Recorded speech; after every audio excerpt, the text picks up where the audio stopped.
तज़ीन सोने ही वाली थी।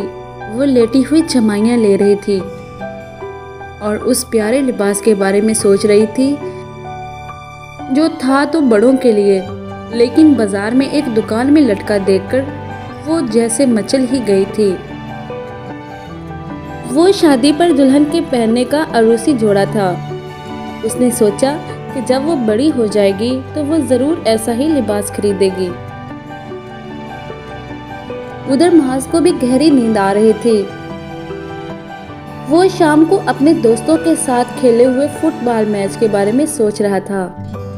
जमाई लेकर बोला, जब मैं बड़ा हो जाऊंगा तो पाकिस्तान की कौमी टीम की तरफ से खेलूंगा और दूसरे मुल्कों की टीमों के खिलाफ गोल किया करूंगा। फिर वो दोनों सो गए। ख्वाबों की परी तज़ीन के कमरे में आई। वो बच्चों में ख्वाब बांटती फिर रही थी। वो तज़ीन के सरहाने की तरफ गई और फिर उड़ी और महज के घर और उसके कमरे में उसके सरहाने के पास चली गई। लेकिन अचानक वो अफसोस से हाथ मलने लगी। उसे याद आ गया था कि गलती से बच्चों के ख्वाब बदल गए हैं। वो वापस तज़ीन के कमरे में गई तो सोई हुई तज़ीन को देखकर लग रहा था जैसे वो भरपूर जोश वाला ख्वाब देख रही हो।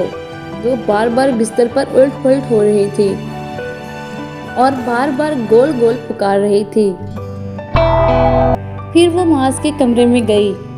उसे नींद में भी लगता था कि महज किसी परेशानी में है।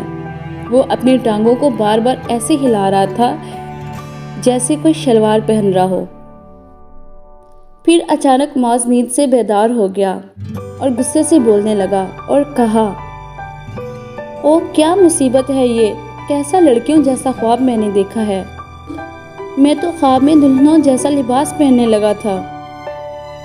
तज़ीन भी अचानक बेदार हो गई और गुस्से से उसका बुरा हाल था और बोली, फुटबॉल का मेरे साथ क्या ताल्लुक है, आखिर मुझे फुटबॉल का ख्वाब क्यों आया।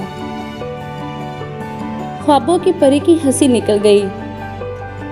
वो उनके दोबारा सोने का इंतजार कर रही थी और खुद से वादा करते हुए कह रही थी कि इस मर्तबा गलती से ख्वाबों को तब्दील नहीं करूंगी।